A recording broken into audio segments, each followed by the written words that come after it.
Ben, moi boa tarde e é un placer darvos a benvida a este primeiro acto dentro da programación da Semana da Patria Galega en Vigo que organizamos o BNG e máis Galiza Nova e que ten como horizonte chamarvos tamén a todas e a todos a participar masivamente na movilización do Día da Patria deste 25 de xullo que o BNG convocamos sob o lema a forza deste país, non? Moito obrigado á Libraría Cartabón, máis unha vez, pola xenerosidade de acubillar, de albergar este acto. Moito obrigado especialmente a Xosé Díaz, autor do libro que hoxe presentamos, Autogoberno e Sistemas de Financiamento, o papel da nación galega, editado por Laiovento, non? Sobre o autor, que é un sobradamente coñecido militante, quero principiar por dicir que é un luxo poder contar coa súa presenza en Vigo, non? Xosé Díaz é economista, foi deputado do BNG no Parlamento Galego, ten realizado un grande e continuado traballo de análise, de divulgación, tamén de elaboración de alternativas no ámbito das políticas públicas, sendo a cuestión precisamente do financiamento un dos eidos aos que ten dedicado un maior esforzo, dando lugar a un grande número de traballos, de artigos e tamén de informes ou documentos, e tamén de libros como As contas que nos contan, as balanzas fiscais como ideoloxía recentralizadora, editado naquela altura do ano 2016 por Sermos Galiza, e que de alguna maneira poderíamos dicir que serve de precuela, no? do tomo que hoxe presentamos, no?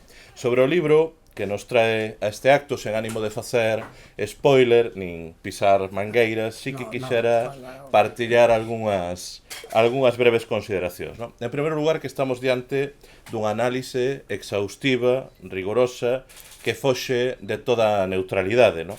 Inda que un tomo en formato libro de texto, inzado de tábuas e gráficos, pode asustar de entrada, o certo é que adentrarnos no texto lévanos a unha lección maxistral e didáctica sobre cuestións tan complexas como importantes nunha perspectiva de país, non? De feito, deste libro, acho que a principal aprendizaxe que se tira é o carácter central que ten o modelo de financiamento para o desenvolvemento do noso país, non? Nas súas máis de 230 páxinas, o que vemos é un exercicio práctico, reiterado, desa máxima que está tan de moda agora de dato mata relato, non? Desmontando mitos como da falsa solidariedade do Estado, ou desa falsa, tamén falsa, autonomía fiscal e financiera, ou o que é peor, o da incapacidade da Galiza para nos valer económicamente por nós propios e nos propias, non? Desvendando con datos e con argumentos como é a ideoloxía e non outra cousa a que define o actual e injusto modelo de financiamento para trabar e mesmo inviabilizar un verdadeiro autogoberno do noso país, non? E explicando como corolario, non? Ou como grande conclusión, na miña opinión, do tomo, que a soberanía é tamén, para alén dun reclamo ideolóxico, para alén dunha reivindicación democrática, unha cousa de comer. Ten a ver coas condicións materiais de vida do pobo e da conquista ou non da soberanía vai depender poder dispoñermos ou non dos nosos propios recursos co obxectivo estratégico de orientarmos a economía a satisfacer as necesidades da maioría social e desenvolver un proxecto de país de noso, con plena capacidade de decisión e, dende logo, sen ningún, rompendo dunha vez por todas o marco de dependencia colonial que se nos impón dende aí xa demasiado tempo, non? Eu, sen máis xa, para pasarlle a palabra, dende logo, convidarvos encomendarvos a mercar o libro, a lelo se cadra máis ben a estudalo con detemento. É unha peza importante que de alguma maneira acaba por sistematizar a contribución, eu creo que impagável, que ten feito Pepe a respecto da análise do financiamento, da análise económica e, dende logo, de establecermos tamén un contradiscurso frente ao relato que se nos impón por parte do españolismo. Eu, pola miña banda, máis nada, darlle xa a palabra co noso agradecemento a Xosé Díaz.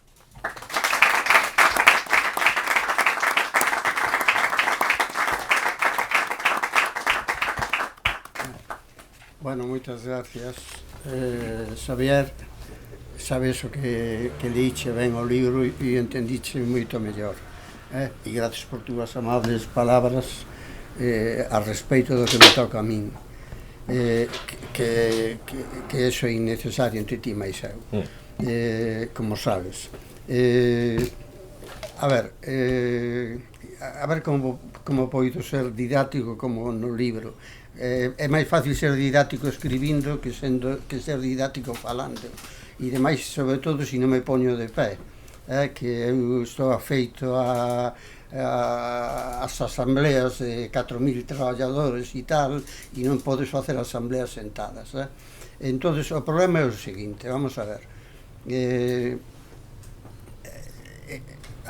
A mí sempre se me deu bastante ben estudar, pero tamén traballei toda a miña vida desde os 14 anos e me gusta ser práctico. É dicir, a mí me interesa coñecer a física, as matemáticas, a economía, a filosofía, o que sexa, para sacar conclusións prácticas que me sirvan para a vida. Senón, o resto o considero unha pérdida de tempo, ainda que comprendo que ten que haber xente teórica, que faga os seus estudios, que ten que haber Einstein, sobre todo, non Hawking, non Einstein, sí, e cousas así. Pero o feito de que este libro saia é por certo aburrimento meu, agora que xa vou para maior, e que consiste no seguinte. Eu efectivamente milito no BNG e milito no sindicalismo nacionalista e mil cousas máis, non? E entonces fago, é verdad, moitos informes, pero como os fago eu, xa os demais pensan que eles non teñen que facelos, que eles non teñen que entendelos, que eles non teñen que molestarse en os facer. E o problema é que vou morrer algún día, e cando morra, que é o que vai pasar? Entón, a idea deste libro é explicar un tema que pode parecer engorroso, sistemas de financiamento e autogoberno, pero que son dunha simpleza apabullante. Ahora, se poñemos matemáticas, empezamos a liar, pero se pode explicar toda esa matemática dunha maneira comprensible, e para eso, precisamente, os cadros, que moita xente ten moito medo a leelos, en eso, o meu consello é que paredes e os miredes, porque vos vai axudar intuitivamente a que o que leíchedes o vedes aí en gráfico expresado, co cual vai a reforzar o vosso coñecimento a respeito deso e o vosso interés por el. Ademais, a respeito deste tema do autogoberno, o autogoberno que é o conxunto de competencias de que dispón un país. En primer lugar, que son os sistemas de financiamento?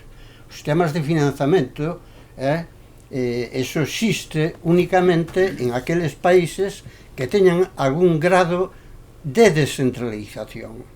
Esa descentralización pode ser de carácter administrativo, como claramente vos creedes que é o caso das corporacións locais, e así é, efectivamente, pero que pode haber unhas unidades descentralizadas de maior tamaño que as corporacións locais, que teñan incluso unha descentralización política. Isto é evidente no caso dos países federais. Nos países federais é evidente que os estados federados teñen unhas competencias propias que eles exercen libremente. Teñen uns ingresos propios deles, que non dependen de ninguén, e co cual lles permiten obter un desenvolvemento total desos recursos para poderos aplicar nas necesidades que ten as persoas que viven en ese estado, e, en xeral, facer frente a todas as necesidades non do presente, sino tamén as dinámicas, as de futuro, que iso é tanto ou máis importante. Vou poñer un exemplo claro. Supoñervos unha familia que ten un fillo e o pai colle e lle dá ao fillo, poñerlle ao fillo a idade que queirades, vamos a poñer unha idade de 7 anos para non abusar, e lle dá 3 euros, e además lle di, estos 3 euros son necesariamente para que os gastes no cine vendo non sei que película, de acordo? E entonces preguntadevos, que clase de soberanía, que clase de autonomía ten o pequeno? Pois vamos a responder a esa pregunta. Soberanía de ingreso non ten ningunha, porque naturalmente o ingreso é do pai. El, en eso dos 3 euros, non pinta absolutamente nada. Ora, respecto da competencia que el ten, con esos 3 euros, realmente, cal é a autonomía, a liberdade, a soberanía que el ten? En este caso, absolutamente ningunha tampouco, porque el cos 3 euros non pode facer absolutamente nada, nada máis que ir a ver a película que lle manda o pai. Vale, supoñemos que o pai lle dá os 3 euros e o pequeno o pode gastar no que lle dé a gana. Evidentemente, o pequeno non ten autonomía de ingreso, pero sí ten unha autonomía de gasto, porque pode gastar ali donde a él lle apetece. De acordo? Bueno, pois isto que estamos explicando con un neno e os seus pais realmente pasa nos estados federais. Iso está moi claro, iso está marcado polo ser un propio estado federal, pero está moito máis oscurecido no caso dun estado como o Estado español, que é un estado unitario, procedemos dun estado unitario, do franquismo, e que a través do proceso de transición coa Constitución española será un proceso de descentralización, que é un proceso de descentralización que é moi limitado, como vou a intentar explicar para que vexades a diferencia. O sea, entonces, fixadevos sempre na cuestión dos gastos e das competencias, e dos recursos de onde proceden. De onde proceden os recursos dos concellos e das comunidades autónomas. En Estados Unidos, os estados teñen o seu propio sistema de impostos. Nos impostos nos Estados Unidos, os estados deciden como é a distribución eléctrica. E o caso de Enron é claro, pasou en California, non pasou en outro estado. Puigdemont se marchou a un estado alemán, aos Levitz, non sei que, a mí o alemán se me dá bastante mal, por certo, chapurré algo de inglés, pero o alemán non. E en ese estado hai un tribunal superior do estado, que foi o que dixo, este señor está aquí completamente libre, pode ser libre perfectamente, porque para nós non cometeu ningún tipo de delito. E el por eso foi ali a Alemanha. Vos credes que o goberno federal alemán, a parte da xusticia, se meteu co fallo de o Estado Schleswig non sei que? En absoluto. Entre outras cousas, porque non pode.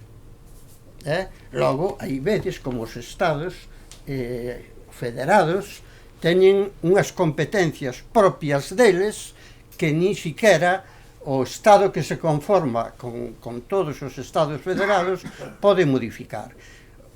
Sabedes que nos Estados Unidos, que nunca falan os teóricos desto, desas cuestións, pois hai uns estados que teñen a pena de morte e outros que non teñen a pena de morte. O sea que, e así podía estarvos aquí falando 3 días das cuestións das moitas competencias que teñen os Estados Unidos, os estados dos Estados Unidos.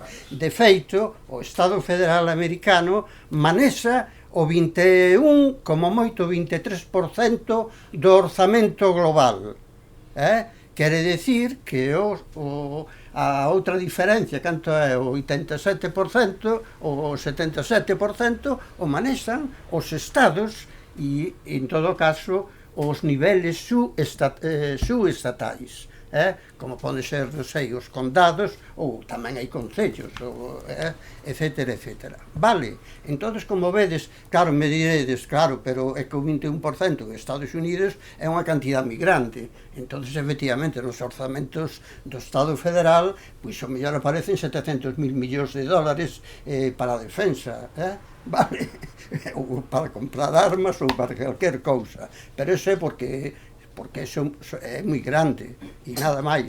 E do grande falarei ao final, non me quero marchar sin falar do grande, que o grande aquí vai ser Cataluña, e quero falar do tema catalán para que vexamos o noso máis expresado claramente.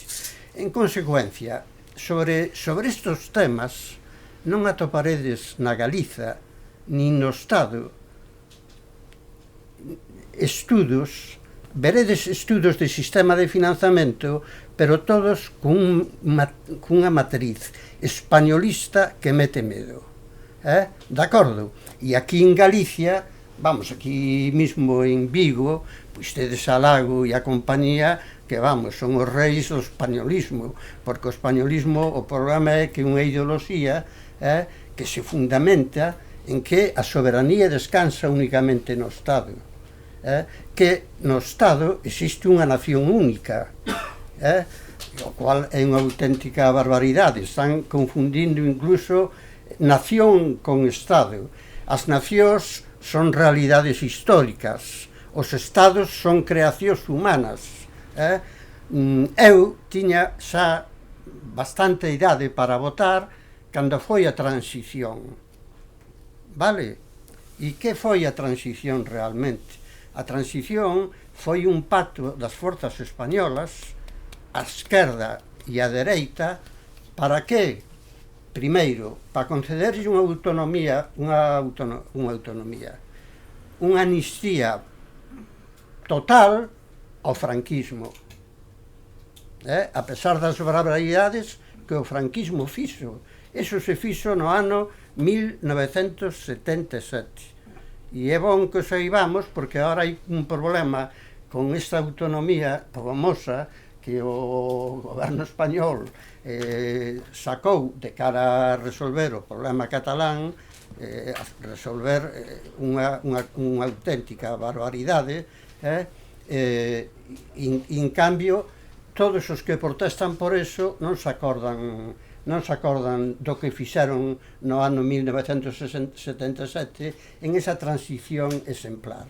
Eu, por exemplo, non houve un proceso constituinte, e despois me preguntades que é iso dun proceso constituinte. Non houve proceso constituinte aquí. Por lo tanto, eu non puden escoitar un debate sobre monarquía república, que sería o normal, e moito menos puden votar sin monarquía ou república, e todos os que estamos aquí, que teñades unha idade parecida a miña, pois exactamente igual, e moito menos pudemos votar si Estado unitario, federal ou confederal, e xa non digamos moito menos que se lle concedera ás nacións que conforman o Estado o dereito de autodeterminación. Vale? Eso non vivimos absolutamente nada. Por esa Constitución realmente é ademais unha Constitución ilexítima, porque sabedes, non o sabedes seguro, pero xa vos lo explico eu, que ao non haber proceso constituinte, o que había era no Parlamento Español unha comisión, un relatorio, que era o que elaboraba a Constitución. Aí estaba o meu amigo Fraga, aí estaba Gregorio Peces Barba polo PSOE, polo PC estaba Soletura, e así sucesivamente. Non vou a citar aquí a todo o mundo, senón perdo moito tempo. En todo caso, había unha presidencia dese relatorio que era rotativa.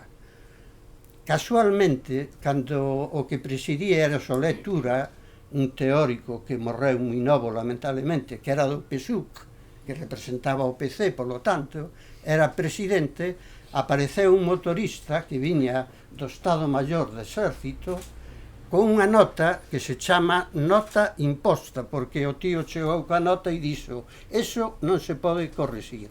Aquela nota incluía a posición do Exército modificando o artículo 2 que tiñan redactado de tal maneira que aí é onde se declara España como unha nación única, indivisible, etcétera, etcétera, etcétera, claro.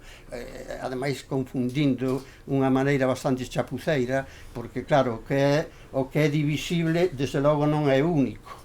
Non fai falta saber moita lógica para saber que eso é así. E ademais, no artículo 8, aínda está agora, e o outro tamén está agora no artículo 2, se lle concede ao exército, entre outras competencias, a de manter a integridade do Estado, e outra competencia, en estes acordos que se fan pola investidura de Sánchez, é curioso que unha das reivindicacións do PNV é eliminar esa competencia do exército para que defenda a integridade do Estado, porque claro, se ti te queres independizar aquí, como existe a independencia do Estado ou a integridade, a unidade integral do Estado, non hai maneira de o poder facer, eso é evidente, non? Bueno, pois non sei canto me podía enrollar con isto e perderme do tema, pero isto é clave que saibamos que foi desta maneira. Ademais, a Constitución, no artículo 2, distingue entre nacionalidades e rexións. Eso xa era desde o principio. Cal era a idea disso? Está escrito por bastantes constitucionalistas, eu teño 3 ou 4 informes, polo menos, na casa, non son ningún deles nacionalistas. Hai un Aja que é catalán e por ser catalán pois ao mellor está algo, debe de saber algo de nacionalismo, pero non influye eso nel, e a idea que expoñen todos eles é a seguinte: había esa diferenciación entre nacionalidades históricas e rexións para facer unha descentralización política no caso das comunidades históricas e para facer unha descentralización administrativa no caso das rexións.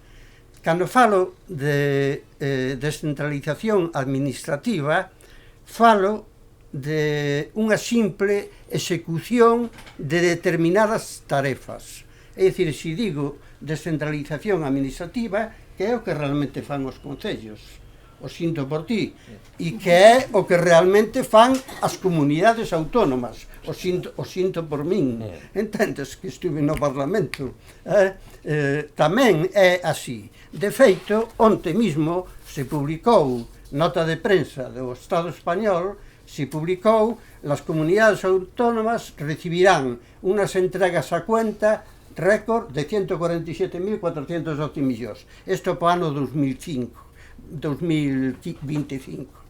Las entidades locales recibirán en el 2025 unas entregas a cuenta récord de 26.893. Se os regalo, para que o teñas aí. Se regalo os dous, para que non te perdas. Que é iso das entregas a conta? Porque o Estado ten que facer unhas entregas a conta. Bueno, teñen que facer unhas entregas a conta, senón os concellos como gastan. Isto é igual co tema da Unión Europea. A Unión Europea fai un orzamento de 180.000 millóns de euros. Ora, de onde ven o diñeiro da Unión Europea?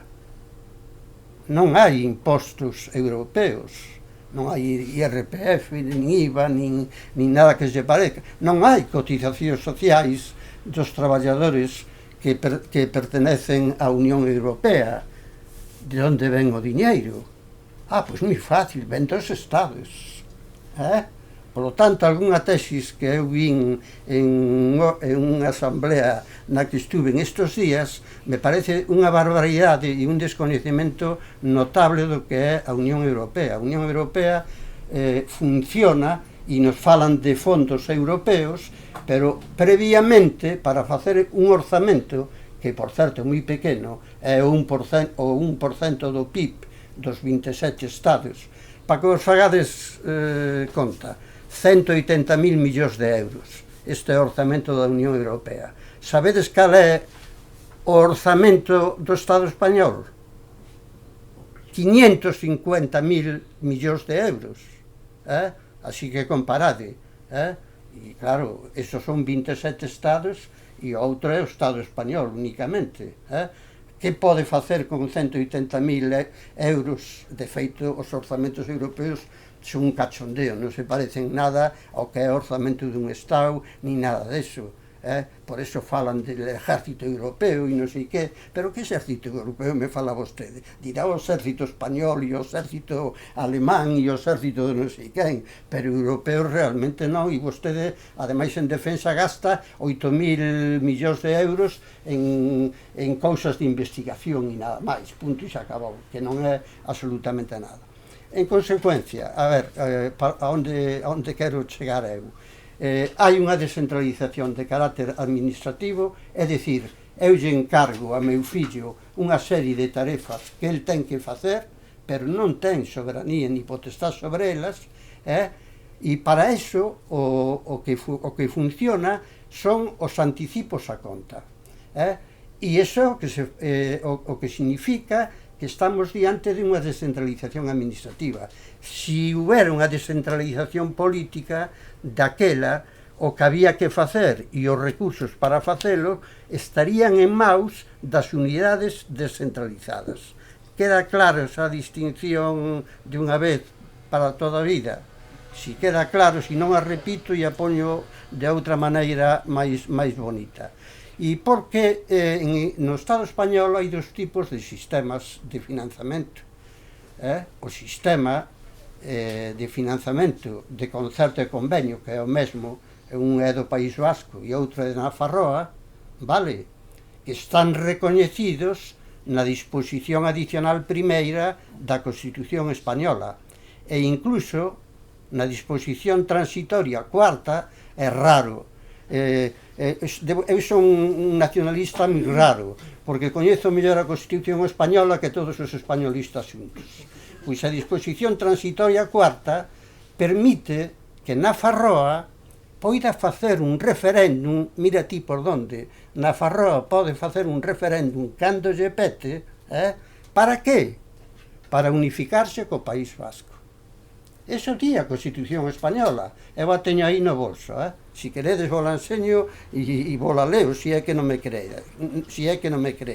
De feito, o PN, o Partido Vasco ese, naceu un pouco con a intención de que eso non se poida dar lugar. Sin embargo, está medrando moito o nacionalismo en na Farroa e non é un imposible en que en pouco tempo esa situación se poida dar e que ademais que triunfe, co cual xa teríamos constituído Euskadi Sur. Por lo tanto, os sistemas de concerto e de convenio consisten no seguinte, que eles recadan absolutamente todos os tributos do sistema fiscal español. O Estado está ausente da recadación de tributos. Quen recada os tributos?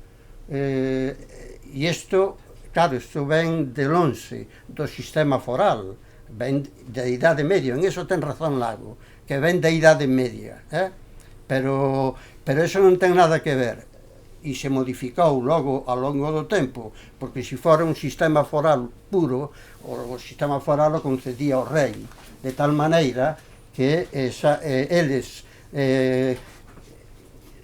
creaban todos os impostos, pero non lle entregaban ninguna parte ao rei. Agora o sistema de concerto e do convenio sí que teñen que pagar unha cota que lle chaman cupo no caso vasco e unha chega no caso navarro ao Estado por aquelas competencias que lles presta ou que non están transferidos a esas comunidades. Pero eles non só é que recaden todos os tributos. Esos tributos no País Vasco e en Nafarroa non os recada o Estado. Non hai Axencia Tributaria Española como temos nós, a Axencia Tributaria. Temos aquí a Administración da Axencia Tributaria Española. Vale, aquí é onde presentades a declaración da renta, e eles recaudan exactamente todo, absolutamente todo.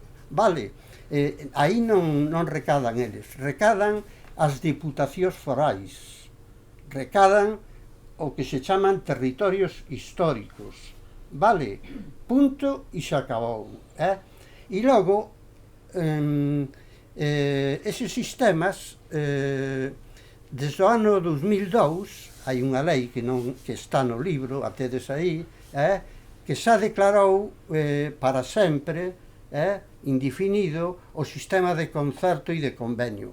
Por unha razón, porque vos sabedes que no franquismo, Franco, que era un señor moi simpático de Ferrol, ademais, casi o chou a conocer, pois acontece con el que dixo que Vizcaya e Guipúzcoa eran moi malas e, polo tanto, durante os 40 anos de franquismo lles quitou o sistema de concerto. E, en cambio, Áraba era unha provincia moi boa. E Nafarroa tamén era moi boa. Entón a eles lles deixou o sistema de concerto e de convenio. Vale, logo que fixa a Constitución non foi máis que recoñecer para todos o sistema que tiñan, punto, e se acabou.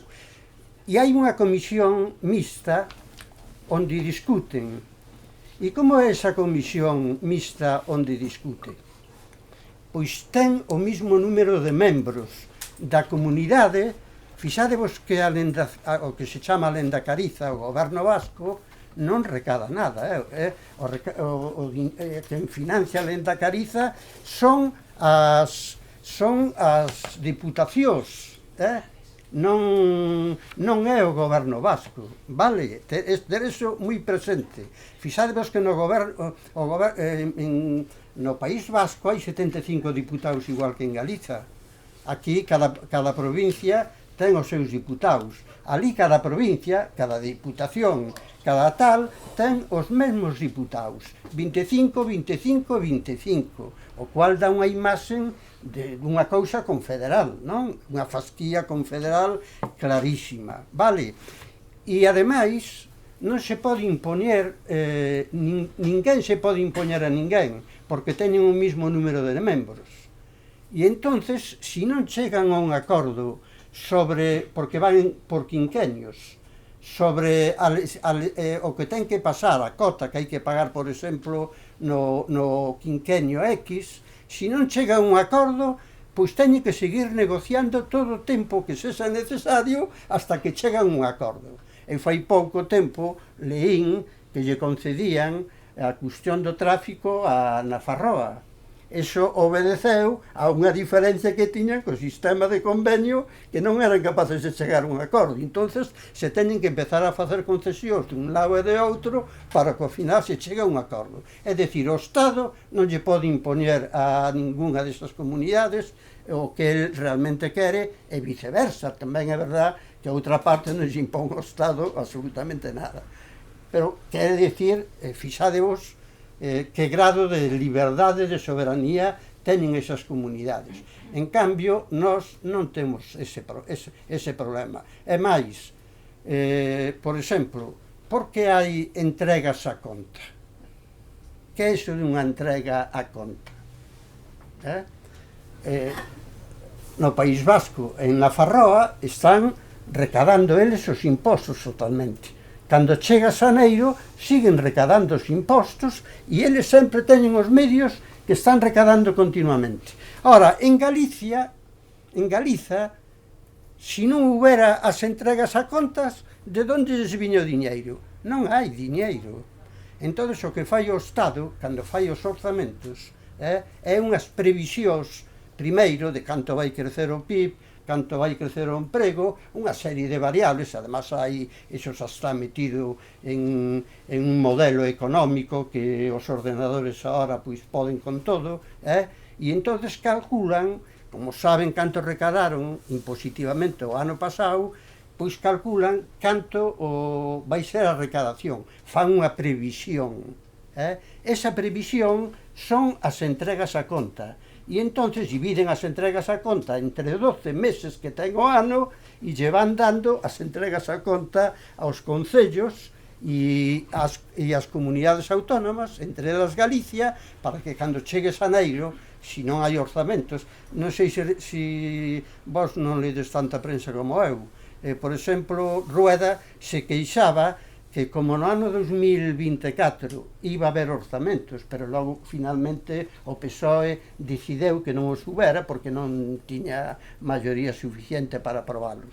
Resultado, se queixou de que iban a recibir 100 millóns menos de diñeiro, chorándose xa, por favor, que vamos a perder 100 millóns de euros e tal. O sea, entonces, as entregas a conta o que significan é clarísimamente que estamos diante de unidades descentralizadas de carácter administrativo.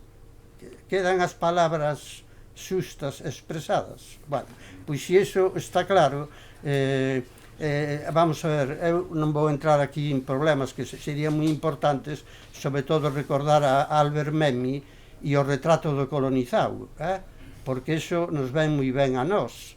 Memmi chega a facer do problema, el era tunesino, era profesor en Francia, etc. Pero e fai do problema dos colonizados un problema realmente xeral, universal, e de tal maneira que non se distingue un africano, que a veces nós temos certo desprecio dos africanos, dun galego e dun franco-canadiense, un quebeciano, por exemplo, e temos unha serie de teimas metidas inconscientemente na cabeza, que a veces queremos, non sabemos se realmente odiamos a noso opresor ou realmente queremos integrarnos nel e el non nos deixa.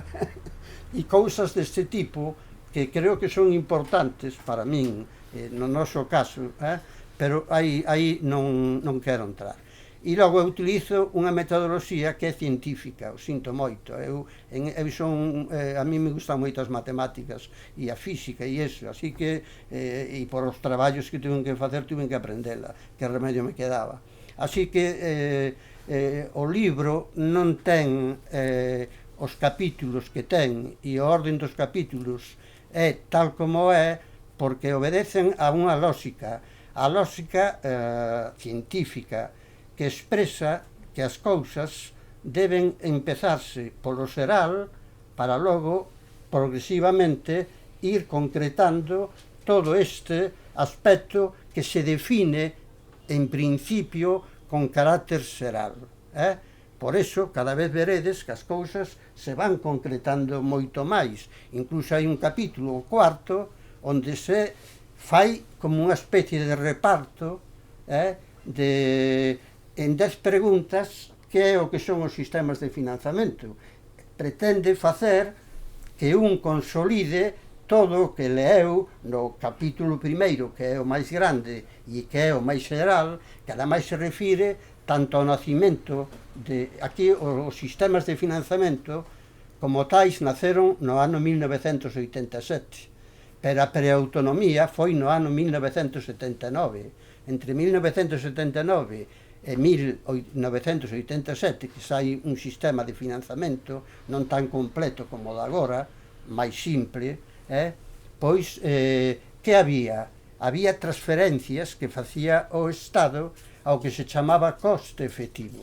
Así que hubo que transferir a sanidade, hubo que transferir ao ensino, hubo que transferir á universidade, hubo que facer unha serie de tal. E nos gráficos, por exemplo, podedes ver que cando se transfire a sanidade, automáticamente se dispara o endebedamento galego. Por eso vos insisto, cuidado con os cadros e as gráficas, porque son moi importantes. Hai unha que fago onde poño cando se cedeu a sanidade, o ensino universitario e tal, e tamén cal é o orzamento da Xunta de Galicia, tamén medra o orzamento de Galicia a medida que entran esas cousas, e tamén o endevedamento, a débeda viva da comunidade, que non tiña débeda e de repente se dispara dunha maneira exagerada. Iso por que foi? Porque o coste efectivo era, en teoría, era o que a un Estado unitario, porque daquela a sanidade non había sergas, a sanidade a gobernaba o Estado, en todo o Estado, vale? E en consecuencia era o que lle costaba ao Estado suministrar a sanidade, por exemplo, na Galiza, vale? E igual digo de ensino e das outras transferencias que se fixeron.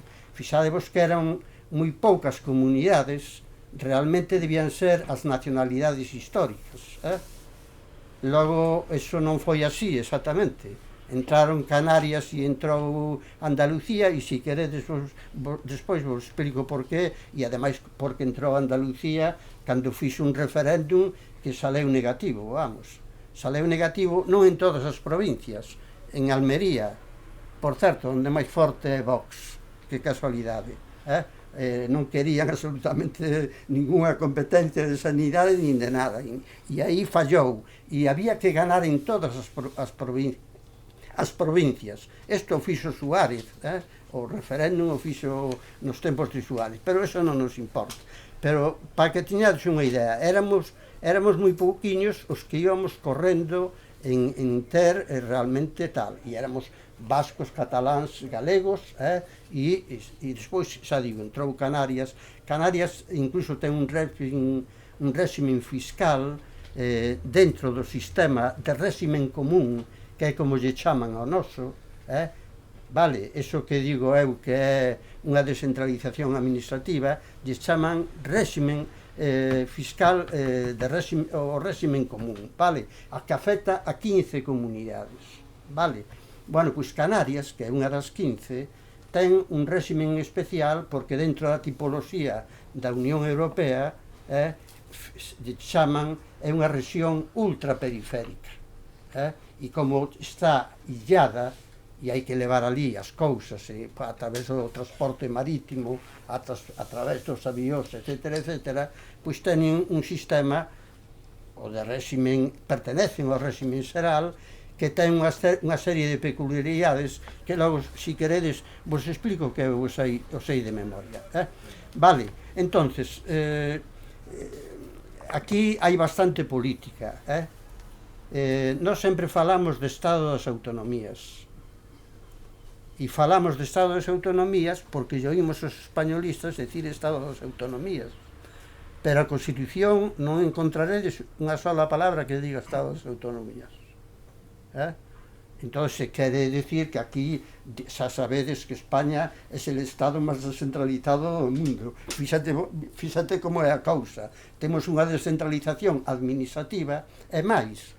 O Tribunal Constitucional sacou 7 sentencias, a última cando se aprobou o estatuto polos cataláns, un estatuto moi rebaixado no Congreso Español, se aprobou polos cataláns, e detrás, unha vez que se manifestou a soberanía catalana a favor do que era para min un mal estatuto, pero bueno, eles votaron a favor, non por moito, pero votaron a favor, colleu o Tribunal Constitucional e sacou unha serie de medidas que lle rebaixou todavía moito máis o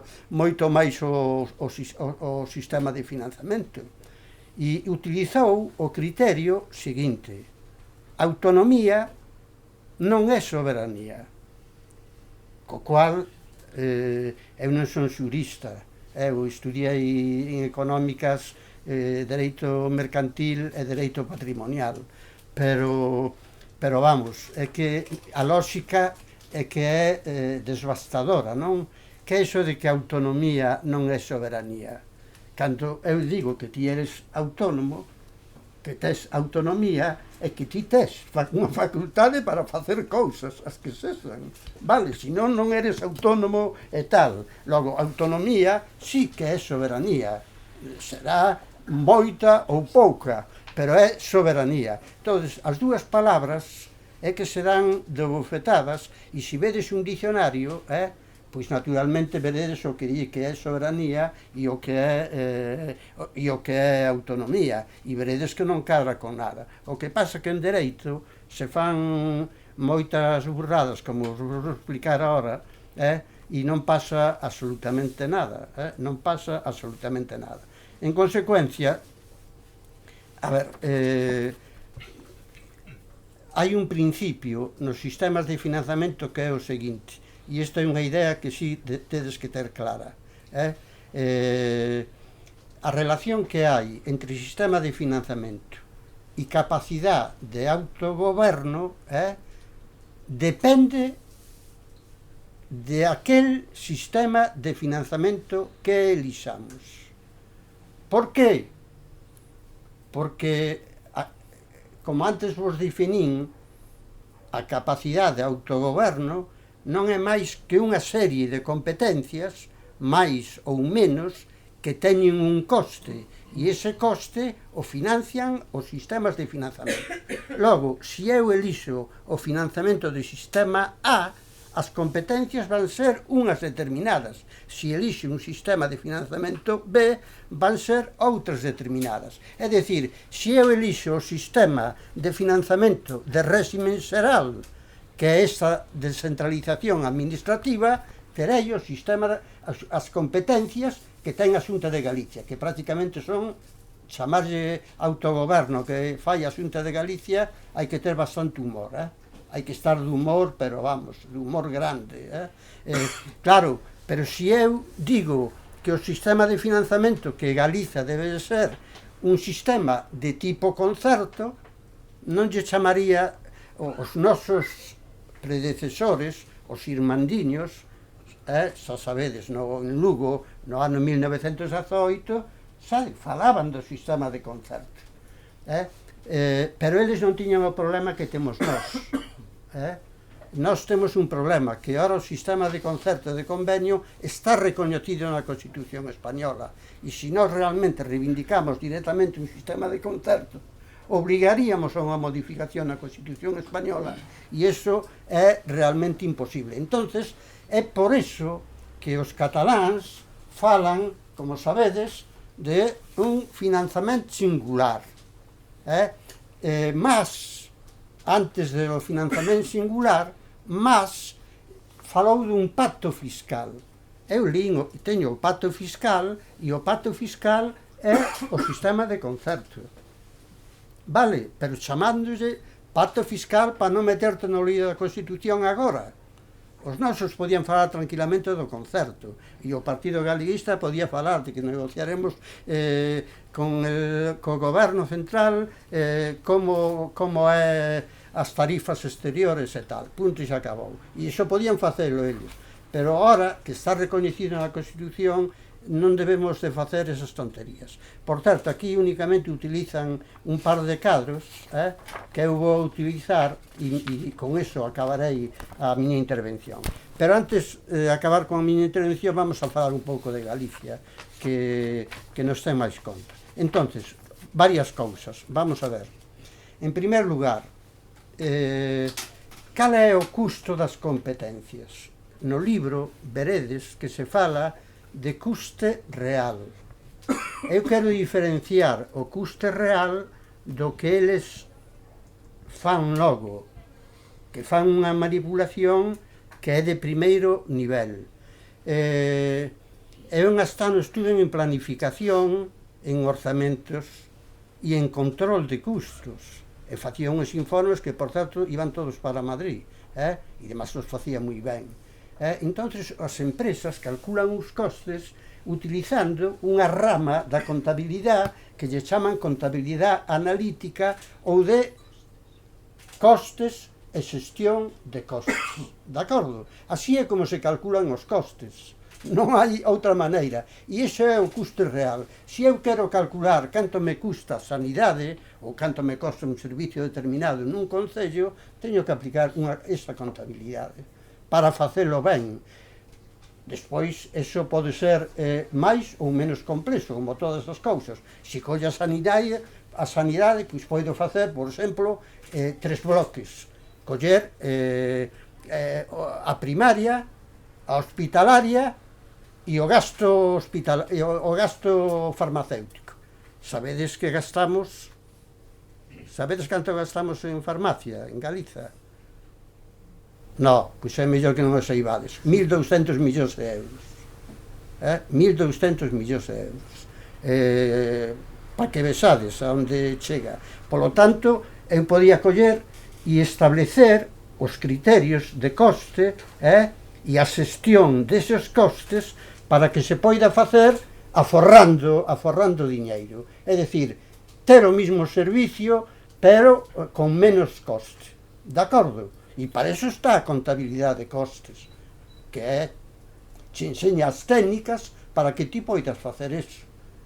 E nós, cando calculamos o coste dun buque, fixadevos que iso é cantas cousas ten aí, non é só o que fai a empresa principal, é tamén a cantidade de xente que temos, de compañeiros das compañías auxiliares que fan distintos traballos de electricidade, de aceiros, de mil cousas, de limpeza, etcétera, etcétera. Pois eu tiña que controlar exactamente todo eso, para poder ao final chegar a decir, en este momento hai tanto coste investido na NC, non sei, número tal, e, polo tanto, isto é o 37% do coste total que temos estimado. Vale? E así, hasta que se acaba o barco, e daquela chegamos ao 100% e vemos a desviación que tivemos ou que non tivemos. Vale? Entonces, os custes reais se calculan a través da contabilidade analítica e non hai ningunha outra cousa. Que é o que fai estes señores? Estes señores, bueno, teño aquí a meu amigo Marín. Marín entrou comigo un astano, entramos na mesma promoción, e teño aquí, sempre utilizo esta cousa que di ele aquí, a Isolino, faino falar e di Isolino, e sentíndome galego estarei rompendo España. Iso di o Marín, non o digo eu, vale?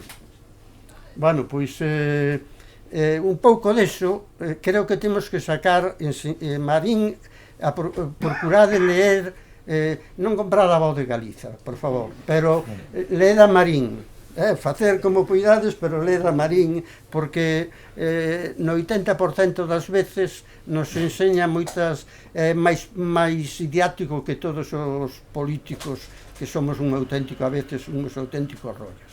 Vale, entonces, que é o que utilizan eles? Eles utilizan un concepto que lle chaman poboación asustada. Para que? Para que non nos enteiremos de nada, claro. Entonces, que é esa poboación asustada? Saberedes.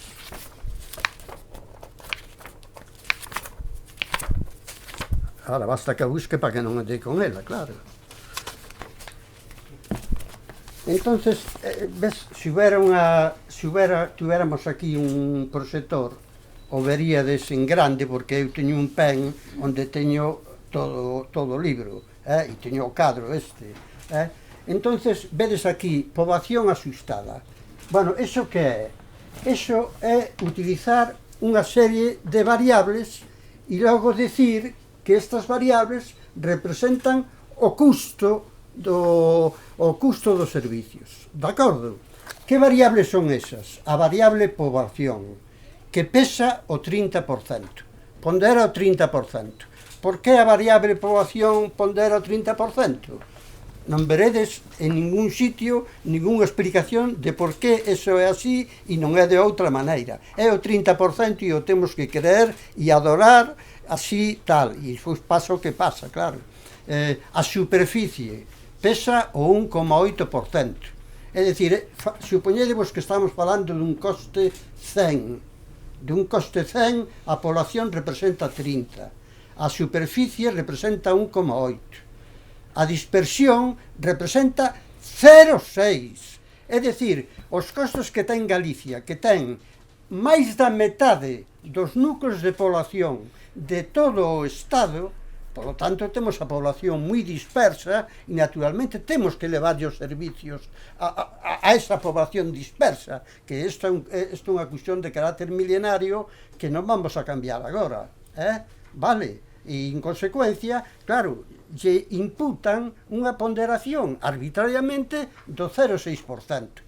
Pero si sempre se queixan de Coave, non sei que, non sei quanto, en Galicia cuestan as obras mucho porque hai mucha orografía e non sei quantas historias máis e tal, costan moitísimo, según dicen os propios españois. Entón, como vostedes me están dicindo a min que a dispersión supón só o 0,6 sobre 100 dos custes? Me está tomando o pelo. Bueno, a insularidade, por suposto, nós temos cero, porque non somos unha illa, isto é para os Baleares e para as Canarias. A poboación protexida en 7 tramos de idades, isto é para a sanidade, clarísimamente, de acordo? Entón, unha poboación, se fan 7 tramos, e se calcula unha población, en base á población, se fan uns parámetros de acordo coa idade. Eu explico facilmente. Hai uns traballos feitos sobre a sanidade, o último do ano 2007, que di o seguinte: se toma como base unha persoa de 16 anos. Eso son criterios científicos, médicos, etc. E non vou a discutir, me dá igual. E entonces ese señor de 16 anos, por chamarlle algo, ten de gasto na sanidade 1, vale? Que pasa cando chegamos a 65 anos? Que un señor de media, os de 65 anos, consumen 3 de sanidade, vale? E que pasa se temos 75 anos? Que consumimos 4 e pico de tal. Eu son un caso que podo dar fe de que esta fórmula é bastante exata, porque eu hasta os 64 anos me parece que debín de gastar de tomar 5 aspirinas, e nunca puse unha inxección porque me dá medo, ainda teño alerxia, agora cando me poño en pecho os ollos igual que un neno pequeno. Ahora, despois tuve unha morte súpeta e me abriron en canal e non pasou absolutamente nada. E daquela sí que me pincharon. Pois aseguro que... E agora tomo 9 pastillas ao día. O sea que eu, hasta os 64 anos, nin idea, vamos, é máis, me estaban facendo unha prova antes de operarme de resistencia ao corazón e de repente dime ao médico: Xesús, eu estaba baldao, xudando. Xesús, ahora imos facer non sei que. E lle dixen eu: non me chamo Xesús, me chamo Xosé, tal. E efectivamente, meu irmán Xesús, que é xemelgo meu, o que foi secretario xeral de Comisións Obreiras, pois tuvo un amago de infarto e fixo unha prova de resistencia do corazón ali na Coruña, onde me estaban medindo a min. E dixe: pero que vostede non aparece aquí na Seguridade Social. Claro que non, que nunca estuve na Seguridade Social ata agora. Nunca estivera. E claro, ahora sí que consumo os 3, seguro, e os 4. Seguramente consumo os 3 máis os 4. Logo, polo tanto, a idade, bueno, esa población en 7 tramos pesa o 38%, de media. A población de máis de 65 solo pesa o 8,5. Como é posible que a poboación, sabendo que consumen tantos servicios sociais e que consumen tanta sanidade, por exemplo, a sanidade, como sabedes, gastamos 2.000 millóns máis de euros en sanidade que en ensino, vale? Tedes en conta. Como é posible que pese un 8,5 solamente a poboación de máis de 65 anos? E, en cambio, a poboación de 16 anos hasta 0, pesa o 20,5. cando isto se aplica para determinar o coste da sanidade. Esa é a idea. O dos 65 anos e a potación protexida é para os servicios sociais e para a sanidade, sobre todo. A poboación que vos dixen antes que era o 30%, eso é por resto de competencias que ten a comunidade autónoma, que ten moitas máis competencias que estas que estou eu citando. Pero aquí, como vedes, hai unhas variables que ao final suman centos costes e hai unhas ponderacións que son absolutamente arbitrarias. E claro, eso o que fai é determinar quenes son as comunidades autónomas que van ser perdedoras e quenes van ser comunidades autónomas ganadoras. Por exemplo, fixadevos arriba, aquí no gráfico este, vedes que hai unha flecha para baixo, vale? O vedes aí, unha flecha para baixo. Isto é desde o ano 1999 hasta o ano 2020. Isto é no ano 2020, porque acordádevos que eu vos dixen que as previsións a conta son unhas previsións, as entregas a conta son unhas previsións que se fan agora, cando se están facendo os orzamentos, que son para o ano que ven. Polo tanto, o que vai a pasar o ano que ven aínda non o sabemos. Cando sabemos? O sabemos dentro de 2 anos máis. Por exemplo, o 31 de xullo deste ano se fará a liquidación do ano 2022. Estamos no 2024, entonces saberemos cal é a liquidación exacta, en que medida esas previsións, esas entregas a conta se asustaron á realidade, e o sabemos na liquidación do sistema de financiamento. E Pepe Díaz fará este ano, cando chegue o 31 de xuño, o informe dichoso do sistema de financiamento, vale? E punto, e se acabou. Entonces, non sei se me estou o seguides, ou é moi faciliño. Entonces, Galiza tiña, no ano 1999, puse en 1999, poido ir para atrás, pero no ano 1999, todas as comunidades autónomas tiñan basicamente a sanidade, o ensino tamén universitario, e tiñan traspasado, quero dicir, os servicios sociais, vale? Que esas tres son unhas partidas moi importantes de coste. E máis, en ese ano, que foi no ano aínda que poño 1999, eso foi o ano base do sistema 2001, e no ano 2001 se obrigou as comunidades autónomas, que eran a maioría, a que as que non tiñan todavía traspasada a universidade, a tiñan que aceptar. E as que non tiñan traspasada todavía a sanidade, a tiñan que aceptar. Que non querían. E entón, en ese ano, é moi curioso ver o sistema de financiamento, porque eu leo o acordo e vexo canto diñeiro recibeu cada comunidade. Pero se en cambio vou, no acordo se fixa unha cantidad de diñeiro, pero logo o que vale é o que se acorda nas comisións mixtas, Galiza-Estado, cada comunidade con o Estado, vale? E entonces esas comunidades que non querían a sanidade e que non querían a universidade, o que fixo o goberno daquela de turno foi darlles máis diñeiro na comisión mixta.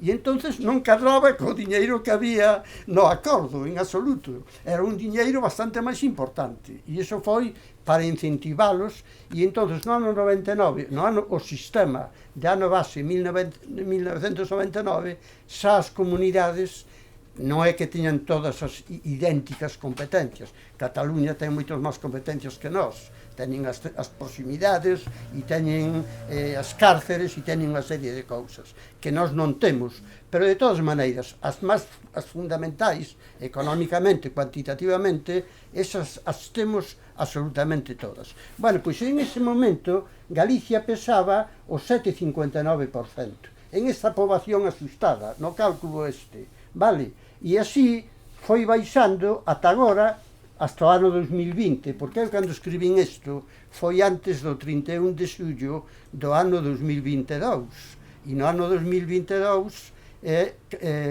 no ano 2022 se liquida o sistema de 2020, o sea que foi despois de xullo, cando escribín eu isto, vale?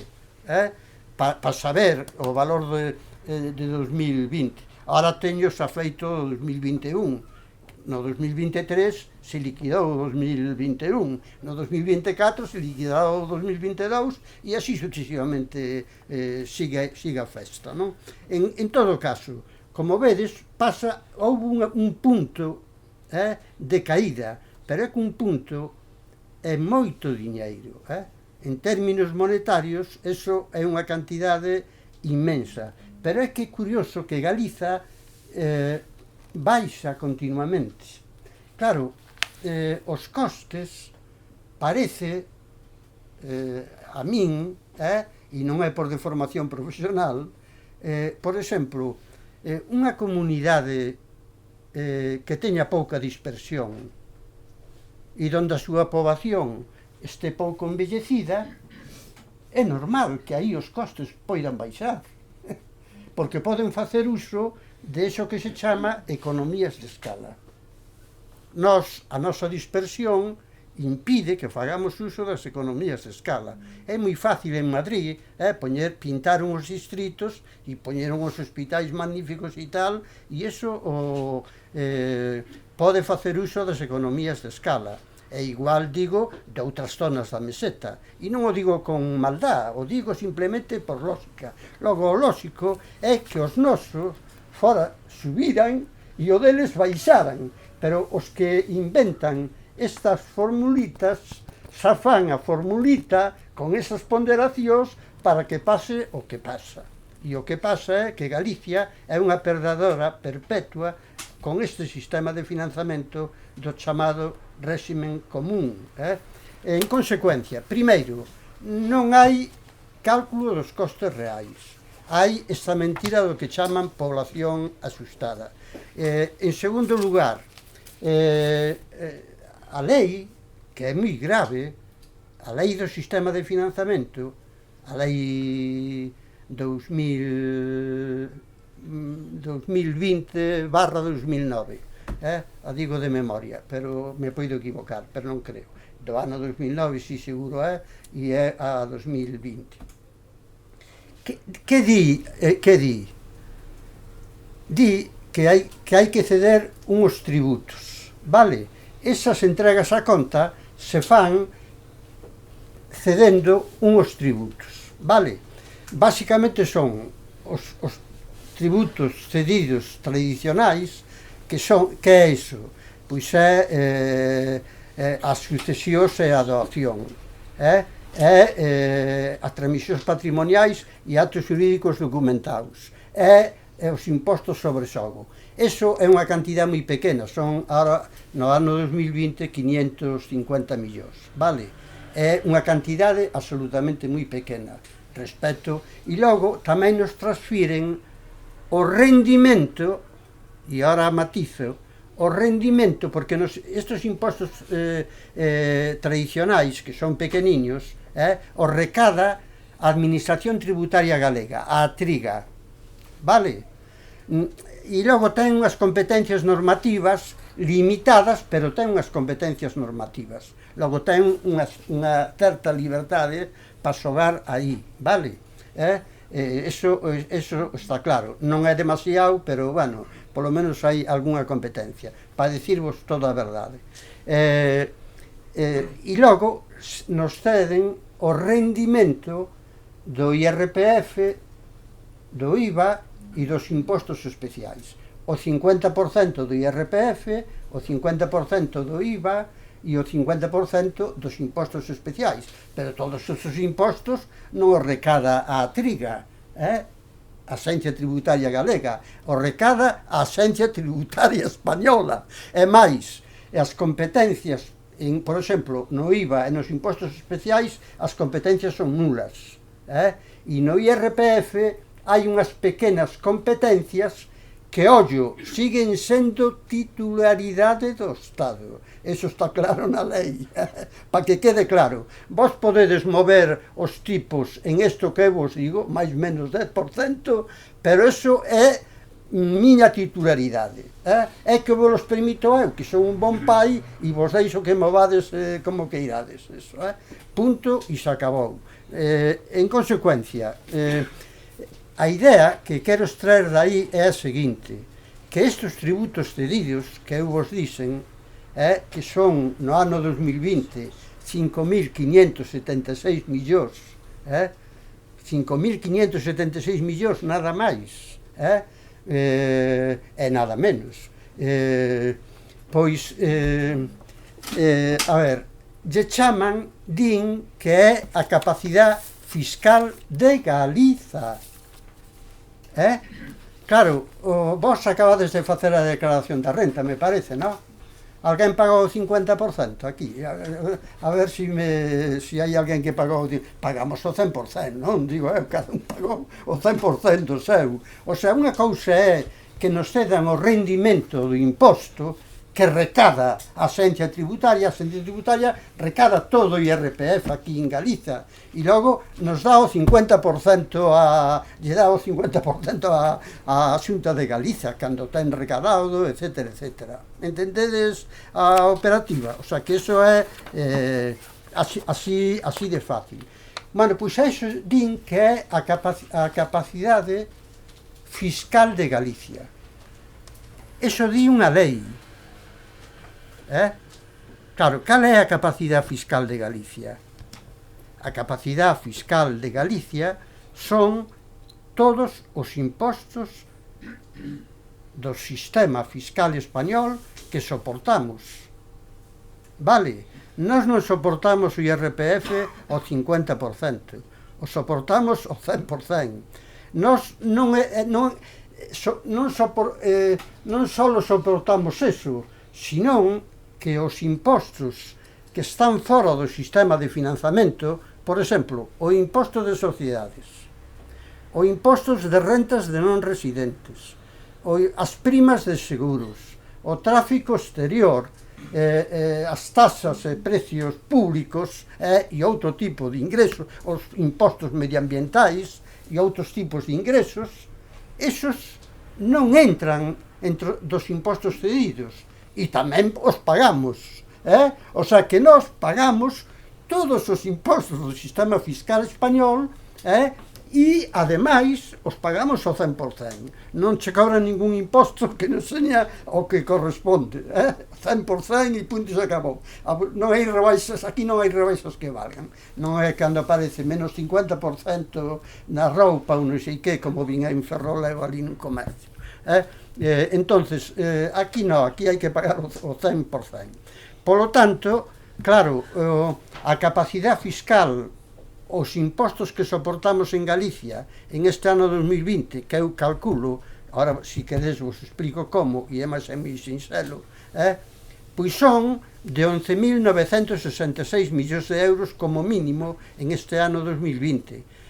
Fixadevos que os tributos cedidos eran 5.576. O sea que os tributos que soportamos son moito máis do duplo. Ademais, é que a Axencia Tributaria, cando fai os seus informes, é tan simpática que nas Axencias Tributarias de Galicia, na máis que toma a aqueles que tributan que en Galiza. De acordo? Se vedes IRPF, vedes, por exemplo, no ano 2020, o ano 2020, sabedes que foi cando estivemos pechados, confinados e todo eso. Foi un ano onde caeu bastante recaudación tributaria. Fixadevos que eu falo de 12.000 millóns de euros en números redondos soportados. No ano 2021 xa son 14.000 e algo millóns de euros soportados. vale, aumentou moito, e no ano 2022 estou seguro que vai aumentar máis, moito máis, vale, porque no ano 2021 ainda hai un efecto COVID que se pode que pode afectar, pero non tanto como no 2020, que prácticamente non salimos da casa. De feito, eu utilicei moito xa para ir preparando o libro. Si, non o digo de broma. En consecuencia, claro, como é posible que unha lei diga unha cousa anticientífica a respeito do que é a capacidade tributaria de Galicia? É dicir, é que dentro de pouco vamos a toparnos cunha lei española que diga que a teoría xeral da relatividade de Einstein é falsa. Que pensaría Einstein da xustiza española? Diría, bueno, son uns cachondos. E eu estou seguro, como vos, de que Einstein hasta ahora ten confirmada a súa teoría. Todavía non se falseou, pero Einstein caerá igual que caeu Newton, exactamente igual que caeu Newton, que durou 200 e pico de anos, caerá Einstein. Deso estou convencido. Entre outras cousas, porque eu son bastante marxista e bastante científico, en consecuencia. Eu leo a Marx científicamente, non só políticamente.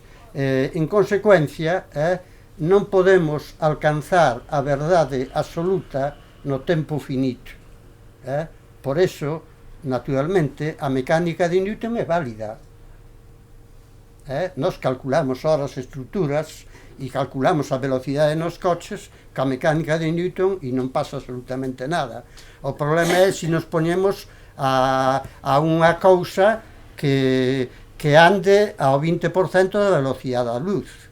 Claro, a velocidade da luz é a pequena cantidad de 300.000 km por segundo. 300.000 km por segundo. Fixádevos, claro, unha cousa que anda ao 20% deso, a masa aumenta. O sea, pasan cousas moi raras.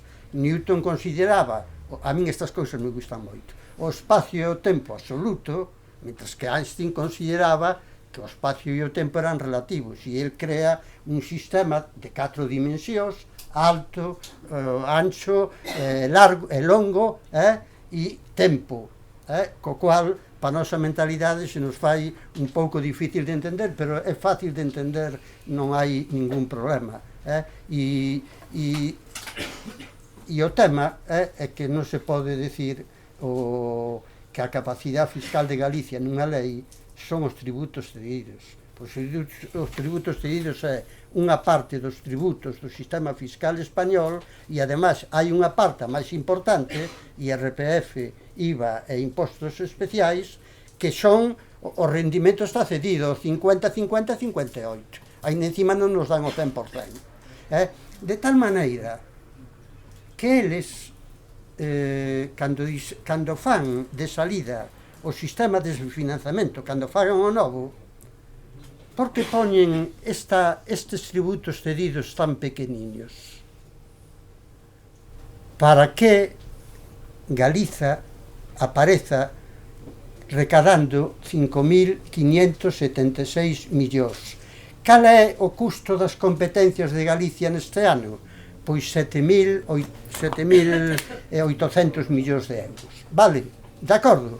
Entonces, que se deduce de aí? Que Galicia non ten capacidade, que ti non vives do teu traballo. Nin ti, nin eu, nin ti, nin ninguén. Claro, eu sempre digo de broma, Galicia, aquí vivimos todos do traballo que facemos e nada máis. É verdad que uns viven mellor que outros, pero iso pasa en todas as partes, vale? E non pasa absolutamente nada. En todo caso, a mí me gustaría saber se eu vivín, coticei 51 anos, en Astano coticei 51 anos, desde os 14 hasta os 65. Así que creo que eu puxen a miña parte. Claro, se eu vivín a conta de algún catalán ou a conta de algún vasco ou de algún madrileño, me gustaría coñecelos para mandarlle unha carta de agradecimento, polo menos, non? O sea que esas tonterías que din de que Galicia non pode, Pois, eliminar eso da cabeza, pero xa de raíz. Galicia pode, e se tuvera liberdade, podería naturalmente moitísimo máis, vamos, bastante máis. Entonces, esta é unha burrada de consideración, o de, fixade, aquí nada é neutral. No españolismo, eles saben defender. Vichedes o espectáculo que montaron onte co fútbol? Dios, era tremendo, vamos, eu apaguei a televisión, pero volando, vamos. Dixen, a ver se me vou volver españolista.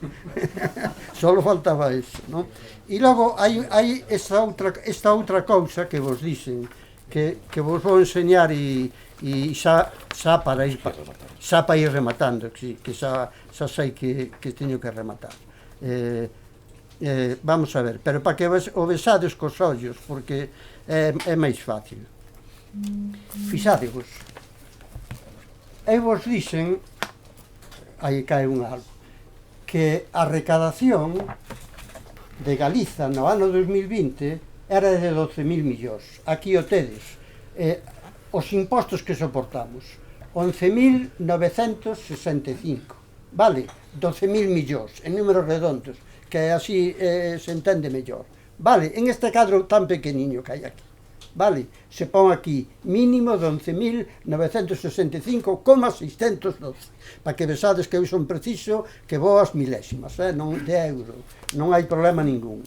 Entonces, se a capacidade fiscal que nós temos é o que está aquí, 5.576 millóns, vale, iso é o que di a lei, claro, e recadamos 12.000, a diferencia entre os 5.576 e os 12.000 son 6.389 millóns de euros cos que se nos queda el estadito. De acordo? Vale? Fíxate que lixos son.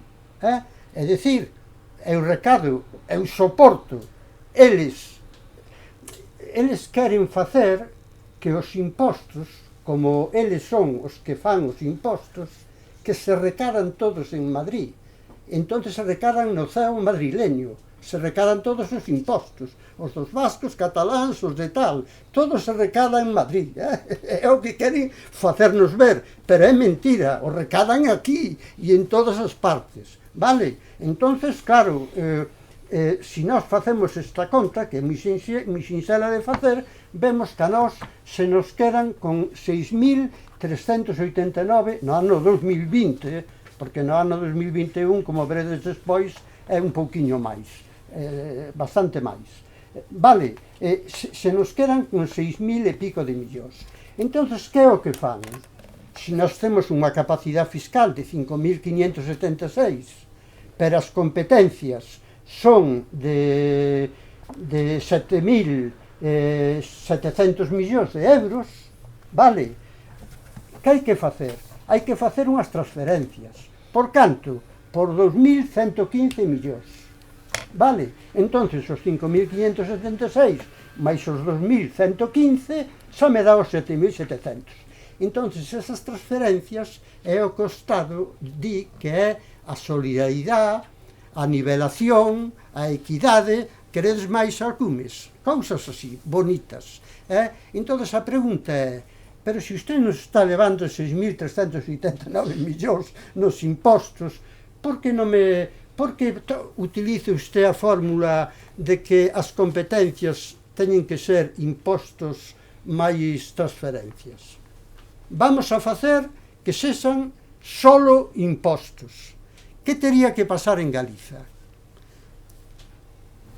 Consideremos os tributos cedidos que hai ahora mesmo, estos que valen 5.576 millóns. Valen 5.576 porque recordade que o IVA, o IRPF, van ao 50% e os impostos especiais van ao 58%. Vale? Collamos esos tres impostos nada máis, os demais os deixamos iguais, que xa están ao 100%, esos tres os vamos a poñer ao 75%. Vale? Que pasaría? Que, efectivamente, con solo esos impostos, poñendo o 75% de rendimento cedido na Galicia, teríamos os 7.700 millóns de costes de competencias. Entonces non habería transferencias, porque só con impostos se financiaría, e ao non haber transferencias se acabou a solidaridade, a nivelación, a equidade, se acabou con todo. Entendedes o que quero transmitirvos? É dicir, aquí non hai nada obxectivo.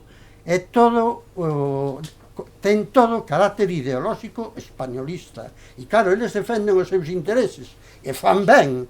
Os que facemos mal somos nós e non os defendemos, non defendemos os nosos. E os debemos defender con racionalidade. Eu isto discuto con Ángel de la Fuente e con quen sexa. Xa non o discutirían. Lago non veo aquí hoxe. Podía vir, que falamos e non pasa nada. Non nos vamos a comer, non hai ninguna. A mí non me preocupa o que pense ese señor. Me preocupa as animaladas que di, eso sí. Por certo, el di que o sistema de concerto pois é unha cousa medieval, obsoleta e non sei que cantas historias. Mirade, e isto quero que o teñades claro porque tamén é moi ilustrativo de como son as cousas. O sistema de concerto no País Vasco e o sistema de convenio en Nafarroa, o PP e o PSOE os defenden a morte. Vos nunca veredes, nunca, a un presidente do goberno español, sexa do partido que sexa, que vaya ao País Vasco e que vaya a Nafarroa a decir algo do sistema de concerto ou de convenio. Xamais, nin o oíchedes, nin o vades a oír. En cambio, por que, e ademais o PP, ainda gobernou a Diputación de Álava, que eu recorde varias veces, que había bastante PP, ahora non hai tanto, pero daquela había bastante PP. Gobernaba, entón recadaba, porque sabedes que as diputacións son as que recadan, están contentísimos, e eles aí non dicen absolutamente nada. Eles dicen que os de Bildu son os terroristas, eso sí, igual que Puigdemont. A quen se ocurre tachar, Puigdemont pode ser guapo, feo, alto, baixo, que queirades, e non estar de acordo con el políticamente, que eso é legítimo. Ahora que é terrorista, eso, o sea, son palabras maiores, non?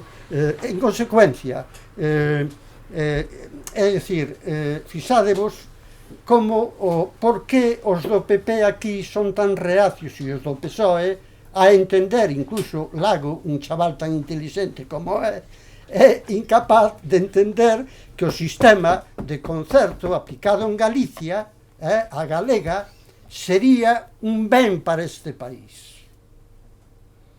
Claro, eso non se atreva a discutilo comigo. Seguro, que non estou aquí de chulito, que non me vou pelear con el, que eu son unha persona pacífica, a pesar de que son do bloque. Que tal como nos poñen, pois vamos, ti saberás máis que deso.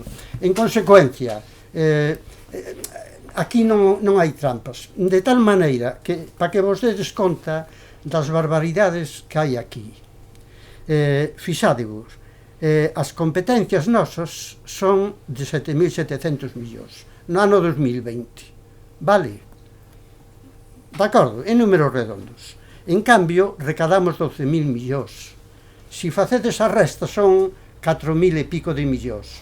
No ano 2020 nos limpian 6.400 millóns de impostos. Pero si metemos as transferencias que din eles, collemos impostos máis transferencias, canto realmente é co que se queda o Estado? Pois son os impostos soportados, os 12.000 millóns, menos os 7.700, 7.800, que son as competencias, que son 4.000 e pico de millóns de euros. E fixen as contas 2009-2020, e iso resulta que son a bonita cifra de 51.775 millóns. Están no libro. 51.000, sabedes o que se pode facer con 51.775 millóns? Sabedes? que sanidade podíamos ter, que ensino podíamos ter.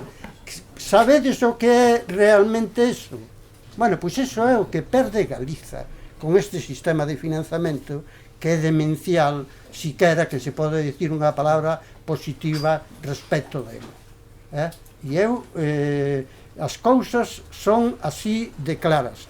E tiña aquí máis cousas, eu chamo as falacias do sistema de financiamento, pero se quero acabar o rollo. E vou acabar o rollo para que nos quitemos complexos da cabeza e que non funcione, que non teña razón Alberto Memi de unha vez. Entonces vou a coller, a ver se dou con el, que o problema meu cos papéis é tremendo, vamos a ver, antes vos dixen que nesto que fixeron os cataláns, iso está en catalán, o podedes baixar da Generalitat no Departamento de Economic e Facinda, chamanlle así, non sei falar catalán, pero se lee perfectamente, vos digo que leedes isto e o leedes absolutamente perfecto. Pois hai solamente 2 cadros, estos que hai aquí, vale? Así que vos vou explicar en un minuto o que significa isto, vale? E o único que fixen é permitirme poñer en este cadro a nosa Galiza querida, vale? Xa que eles din que teñen isto, que é o que temos nós, en estos impostos que eles poñen.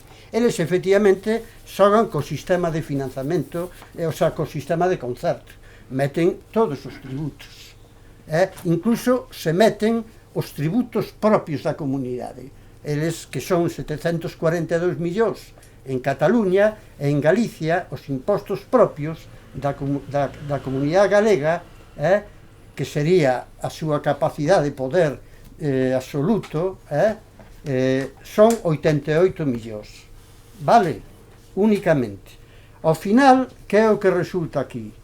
Que Cataluña ten un total de 52.723 millóns, Galicia 13.570. Aquí eles cometen unha serie de faltas,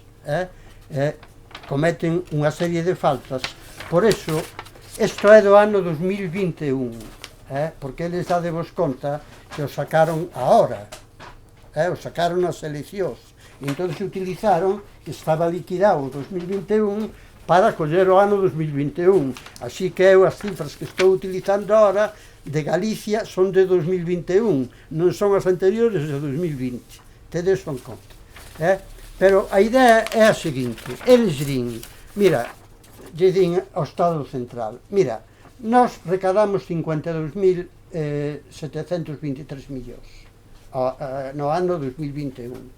Resulta que a Administración Tributaria Catalana recada 4.899 millóns.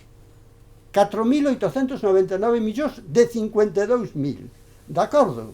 E, polo tanto, a Axencia Tributaria Española recada a diferencia, 47.825 millóns. Entonces, eles fan porcentaxes, que é o que hai que facer. Nós non podemos comparar a nosa economía en números absolutos coa catalana, porque en poboación e en outros parámetros nós somos 3 veces e pico menos que Cataluña. Pero non importa, o pequeno é hermoso, que xa o escribeu Schumacher no ano 1970 e pico. Escribeu un libro precioso dicindo que o pequeno era hermoso e onde demostraba que as nacións máis ricas eran precisamente as pequenas, entre outras cousas. Bueno, e por certo, as federais, eu acabo de ler un libro onde fai fincapé precisamente de que as nacións máis avanzadas, grandes ou pequenas, todas teñen un sistema de carácter como mínimo federal. Bueno, pois ben, entonces, os 4.899 millóns que só recada Cataluña dos 52.000, se 52.000 son 100, 4.899 son o 9%. Que nos pasa en Galicia? Pois que recadamos 13.570 millóns, pero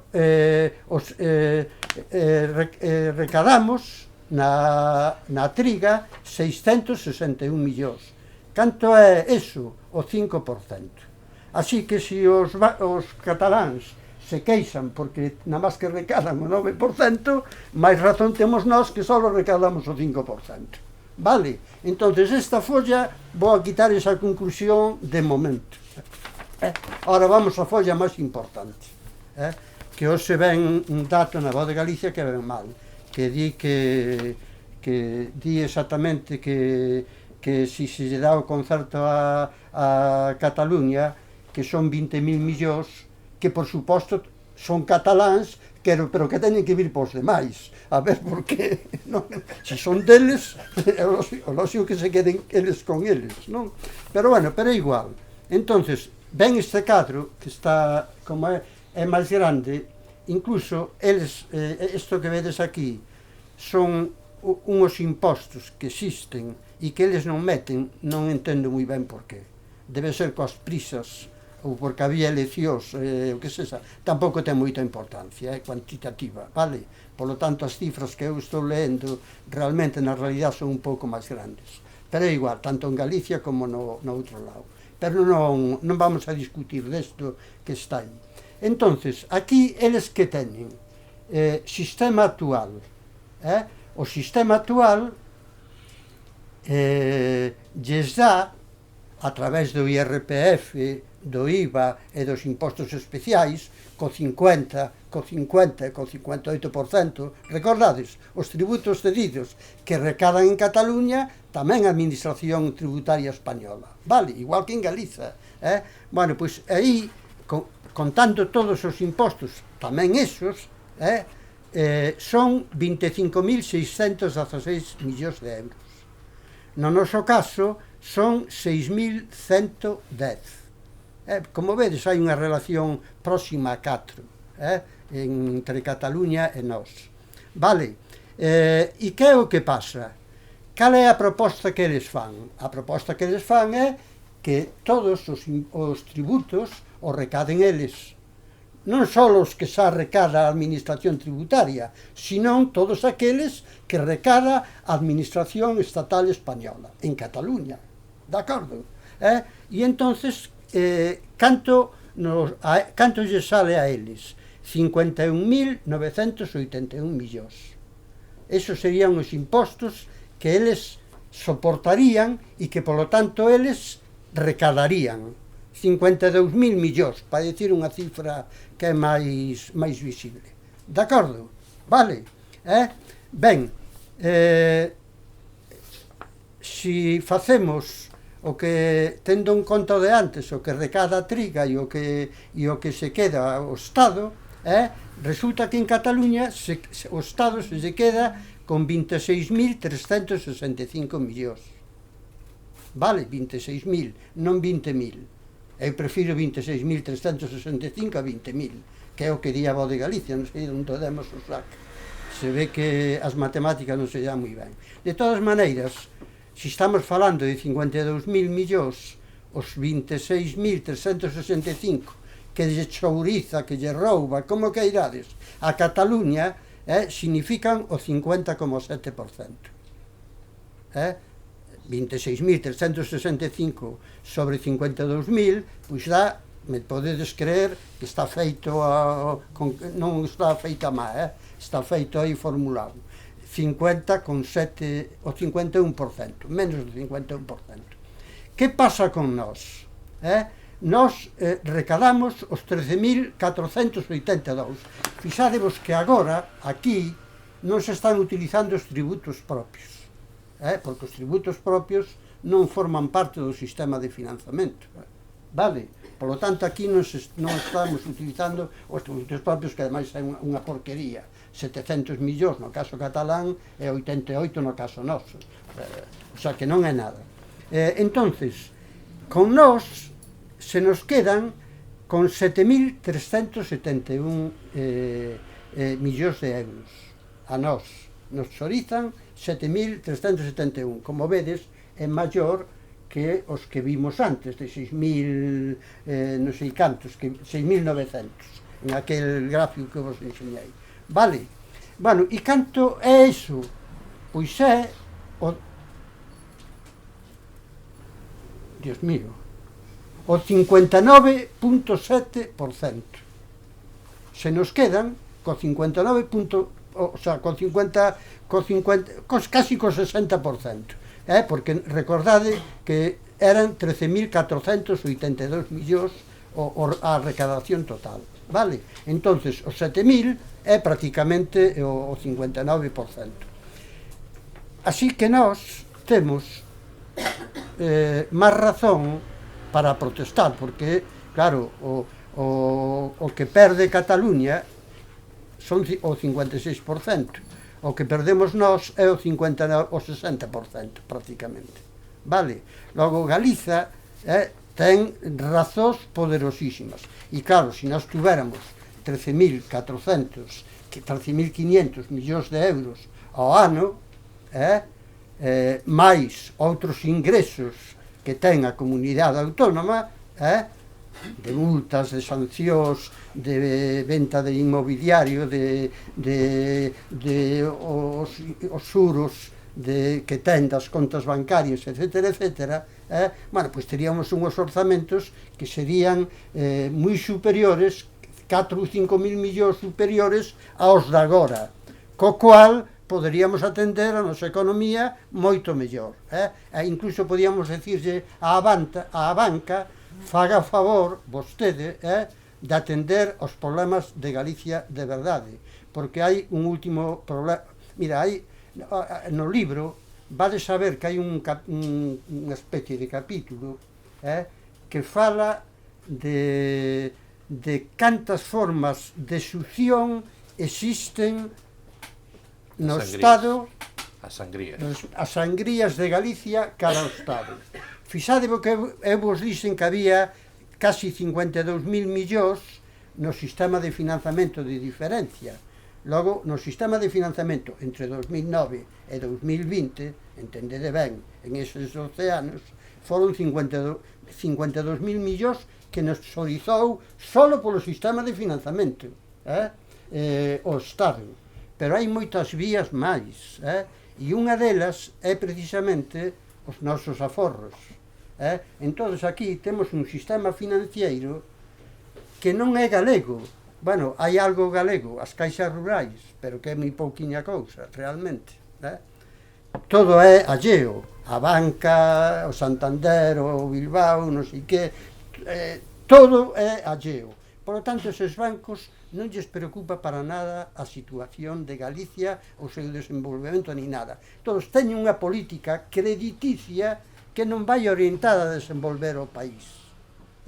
E ademais, os nosos depósitos non son realmente nosos, porque os depósitos na banca e nas empresas, en todas as partes, nunca están quietos. Quietos os temos nós ali, pero eso se está movendo. De feito, se todos fóramos a buscar os depósitos, os bancos non terían os depósitos, porque eles só teñen a obriga que lles dá o Banco de España de guardar o que se chama coeficiente de caixa, que aproximadamente é o 10%. Por lo tanto, se eu meto 100 de depósito, a única obriga que teñen é de guardar 9, o cual é un mecanismo para que o sistema bancario cree diñeiro. Nós creemos que o diñeiro o crea o Banco Central. O 90% do diñeiro o crea o sistema financiero. Non un banco en particular, todo o sistema financiero. Por que? Porque se eu meto 100, o banco ten que guardar 9. Canto quedan? 81. O banco colle esos 81 e os mete na economía. Outro banco recibe esos 81, garda o 10%, que son 8,1. O sea, 8,1, eso está ben. En consecuencia, o que queda, que serán 70 e pico euros, pois pasan para adiante. E así é unha progresión aritmética de carácter exponencial, vale? Por lo tanto, o que empezou sendo 100 se convirte en un múltiplo moi grande de 100, de tal maneira que o 90% do diñeiro no mundo o crean os bancos, non o crean os bancos centrais. Que? Temos que ir. No, xa acabo, porque eso significa que eles utilizan, por exemplo, no ano 2020, 27.550 millóns dos nosos depósitos estuveron en Madrid, fundamentalmente, mellorando as empresas e mellorando o benestar dos madrileños.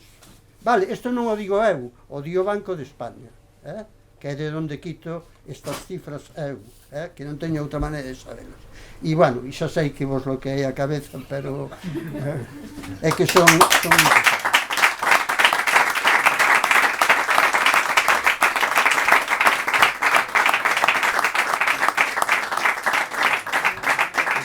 Moito obrigado a todas e a todos. E sigue a programación da Semana da Patria nos vindeiros días. Claro. Moitas grazas por todo. Moitas grazas por invitarme.